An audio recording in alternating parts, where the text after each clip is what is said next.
அருளதுவும் பொருளதுவும் வாய்த்திடுங்கால் அதுவிரண்டில் பொருளிங்கு வாழுதற்கும் அருளங்கு ஏகுதற்கும் திருப்பொலிந்து ஆகிடுமே. இவை இரண்டும் யான் பெற்றேன் அருளாளன் மனையாட்டி பெருந்தேவி அருளினையே.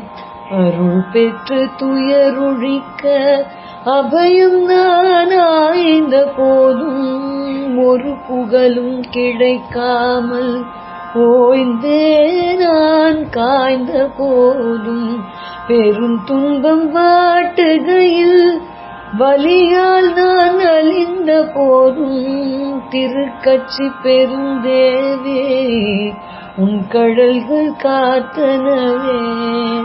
திருக்கட்சி பெருந்தேவி உன் கடல்கள் காத்தனவே.